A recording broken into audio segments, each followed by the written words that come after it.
Hey everyone, this is George Soto and you're watching Startups Unedited. Well, Santiago, why don't we talk a little bit about your professional background? How'd you actually get into venture investing? You're at one of the top enterprise-focused firms in Silicon Valley, Emergence Capital. If you don't mind taking a second just to kind of, tell us a little bit about your background. Sure, and this is probably the entrepreneur in me that got me here because I was born and raised in Argentina, started a company in Argentina, and then things were not going that well in Argentina. So by nature of our decision-making process, we were either going to shut down the company or try to do something elsewhere. And we came to the US, things are going well, and we discovered California by chance. And that's when, with my co-founder, we decided this is where we want to be. And we sold the company, and then we moved to California. And when I talked to a lot of people about getting into venture, what they would say, and they were very straightforward with me, there are not a lot of Latinos in venture, so don't waste a lot of your time. Chances are you're not going to get into venture. And that was the entrepreneur Latino stubbornness. And it's like, okay, just keep on telling me no, and I'm going to prove you wrong.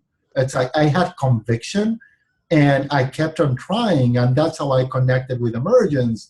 And this was back in 2010. And I started here without knowing what venture was going to look like for me. And I've been here for 6 years, even though original plan was to do this for 2 years and then start another company. So it's a random path, but I feel the entrepreneurial mindset of having that deep conviction and listening and hearing a lot of people telling you, no, that's impossible, it's not going to happen. But your conviction is what's driving you. And then eventually you get there. That's what's so amazing. So as you know, we were conducting filming or filming a documentary over the last few weeks, and we were really trying to discover what is it like to be a startup founder. What is that energy? What is that experience like? And what we realized, it's really a lot about that grit and grime and just determination and really wanting to never give up and I guess also look at it like prove others wrong sometimes, right? Like This idea will work, Yeah. Tell us a little bit about what it's like to be a venture investor and someone who, is working with entrepreneurs all the time. How do you actually start to understand which are the founders that are actually the real deal? Yeah, and that's interesting because now that I'm on the other side, I'm the one telling a lot of entrepreneurs this is not going to work. And that's when you see the difference between the ones who are going to make it work and the ones who are going to give up. Entrepreneurship, it's about grit. You hear all this like stories of glory and success, but those are just a few entrepreneurs. And in order to get there, they had to go through a painful path, and they kept going. So as an investor, what I try to figure out when I'm spending time with an entrepreneur is, do they have what it takes to go through all the ups and downs that are going to be required to build a successful business? Or are they going to give up the first time that a customer tells them, oh, I don't like your product, there's another product that's a lot better and cheaper? Are you going to give up there? Or are you going to prove them wrong and come back and tell them, look, you made a mistake, you should use my product? And that's hard to assess. The only way to assess that is to spend time with the entrepreneurs. And what I tell a lot of these entrepreneurs is that they're going to talk to 10 different investors. They're going to get 15 contradicting opinions. They should take whatever works for them, but at the end of the day, it's their company.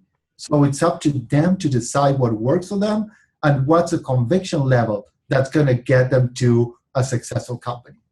That really resonates with me also, because I think it's not only about building a business, but building the right type of business that works for you and that you're willing to be married to for, who knows, 5 years, 10 years. You look at some of these businesses that have been around for a while that are just starting to see success now. InsideSales.com, that happens to be in the sales tech space. Those folks out of Utah, Ken Krogh and those guys, they've been at it for a very long time. And it's only now that the category has really emerged and has matured into this, sales tech world.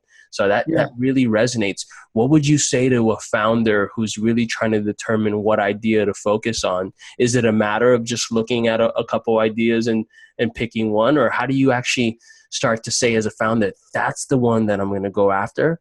And that's the one I'm going to essentially suffer sometimes around. Yeah. If I were to start another company now, the process that I would go through is I would start with, am I solving a big enough problem?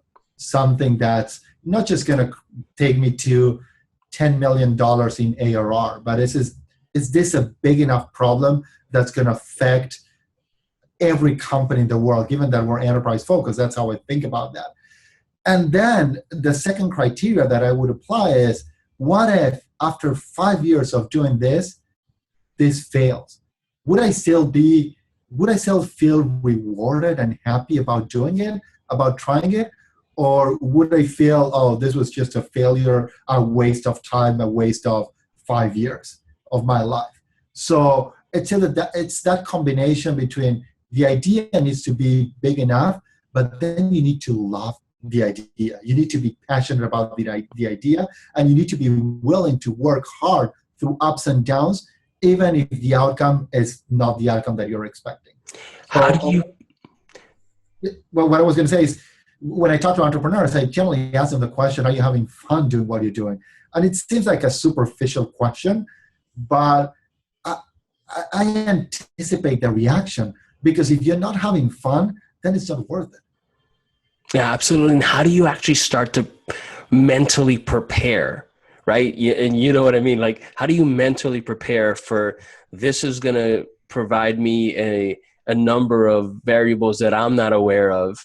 And the fact of the matter is, there are going to be some very, very, very painful moments. How do I focus on the journey and not just the destination? Because the destination is such an unknown variable. Yeah.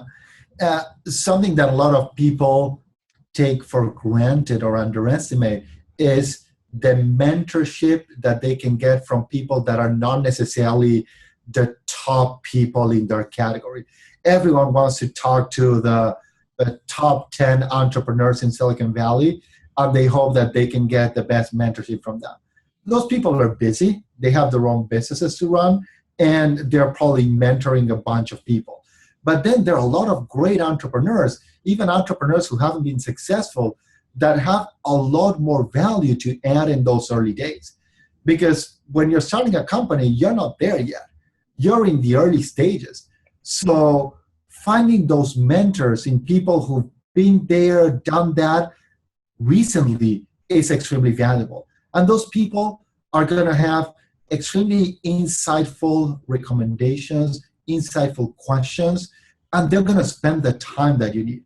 So for me, it's having this network of mentors across stages is extremely critical, because as a CEO and founder, you want to go to people and you want to be an open book. You don't want to be in sales mode. If you're talking to your investor, you're always posturing. I mean, most of the times it's about, okay, I'm going to be open, but not that open. So if you have this group of people that you can really be open with, they can challenge you, challenge your way of thinking, challenge your business. That's extremely valuable. That's awesome. How do you start to kind of understand when it's time to pivot? Because one of the things that I think I've seen is, and I've experienced myself, is, an entrepreneur who's so dead focused on a particular idea that they won't be flexible. And as a result, it can be the demise of the business. When you start to understand, hey, you know what, I gotta I have a responsibility also to all the other stakeholders within my business and on the cap table. Yeah, that's a tough question. And a lot of people would say, look at the metrics. If engagement is not there, if revenue is not there, then it's the right time to pivot. I would probably say that if your conviction has changed and you're no longer convinced that this is the right path, then that's the time to pivot. Because, of course, revenue is going to take longer to generate revenue. Engagement is going to take a few iterations to get the product right. So those metrics are indicators, but I wouldn't pivot just because the metrics are not there yet. I would pivot if my conviction has changed. I love that conviction, because again, it always maps back to these kind of like more esoteric things where grit and conviction and energy and emotion and passion. And it's not necessarily at the end of the day about the metrics, because I guess the metrics are going to change and the trajectory of growth and et cetera will be volatile irrespective of whatever you're focused on. Yeah, and if your vision is big and you want to change the world, that's not going to happen in a few quarters. Yeah. It's going to take a long time. But if you have that conviction and people around the table share that conviction, your team, your advisors, your investors, then keep going until you're not convinced. When you're not convinced, that's the time to reassess the direction of the business.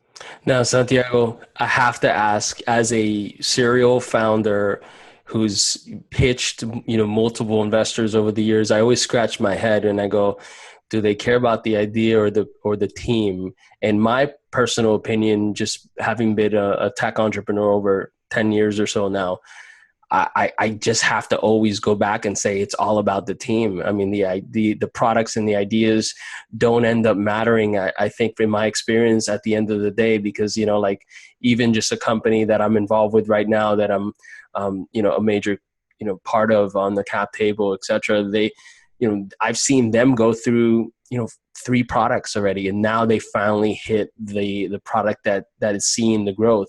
And for me, that was all about team. That CEO over there, man, she just stuck with it and stuck with it and stuck with it, and is now starting to see some success. What's your take on that? Is it team product? Do you agree with me or do you disagree? So I kind of agree, but I wouldn't call it team.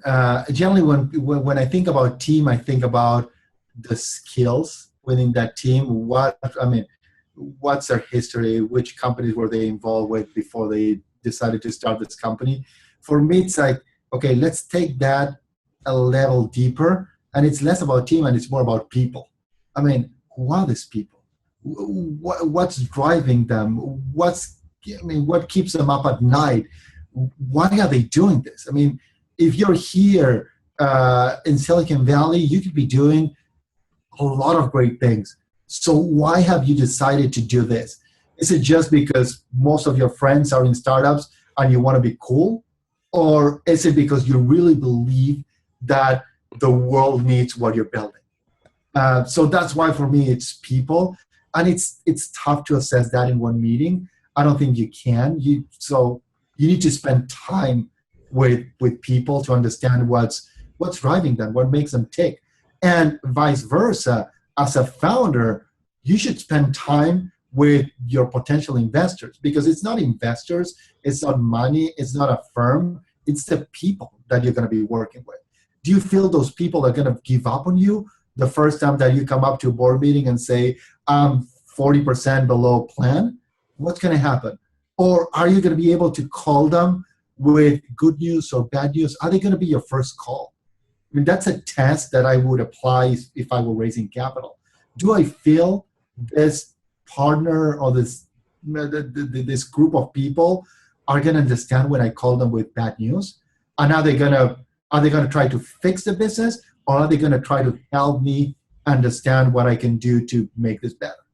So again, people is, for me, what matters at the end of the day. The human element, absolutely. Well, Santiago, and the Latino background. It's like, for me, if the people element is not there, then it's not worth spending the time.